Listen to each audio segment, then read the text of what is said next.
দেশ জুড়ে আবারও বদলে যেতে পারে আবহাওয়া। সামনে টানা ৫ দিন বজ্রসহ বৃষ্টির আভাস দিয়েছে আবহাওয়া অধিদপ্তর। পশ্চিমবঙ্গ ও তৎসংলগ্ন এলাকায় অবস্থানরত লঘুচাপের প্রভাবে দেশের বিভিন্ন অঞ্চলে দমকা হাওয়া, বিদ্যুৎ চমকানো এবং শিলাবৃষ্টি হতে পারে বলে জানিয়েছে সংস্থাটি। ফলে গরমের মধ্যেই হঠাৎ ঝড় বৃষ্টি দেখা দিতে পারে বলে সতর্ক থাকতে বলা হয়েছে।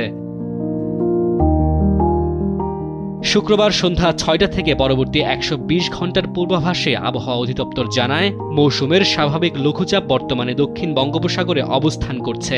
এর প্রভাবে প্রথম দিন রংপুর, ঢাকা, ময়মনসিংহ ও সিলেট বিভাগের কিছু কিছু জায়গায় এবং রাজশাহী, খুলনা, বরিশাল ও চট্টগ্রাম বিভাগের ২-১ জায়গায় অস্থায়ীভাবে দমকা হাওয়া ও বিদ্যুৎ চমকানো সহ বৃষ্টি বা বজ্রসহ বৃষ্টি হতে পারে। এই সময় সারা দেশে দিন ও রাতের তাপমাত্রা সামান্য বাড়তে পারে।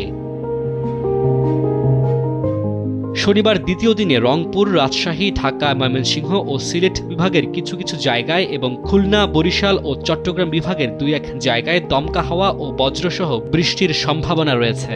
রোববার তৃতীয় দিনে রাজশাহী, ঢাকা, খুলনা, ময়মনসিংহ ও সিলেট বিভাগের কিছু কিছু জায়গায় এবং রংপুর, বরিশাল ও চট্টগ্রাম বিভাগের ২-১ জায়গায় অস্থায়ী দমকা হাওয়া ও বজ্রসহ বৃষ্টি হতে পারে।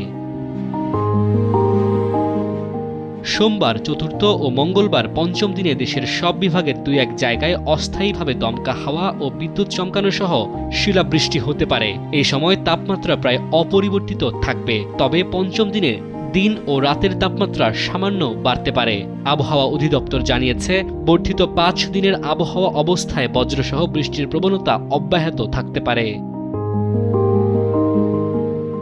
ডেস্ক রিপোর্ট, সময়ের আলো।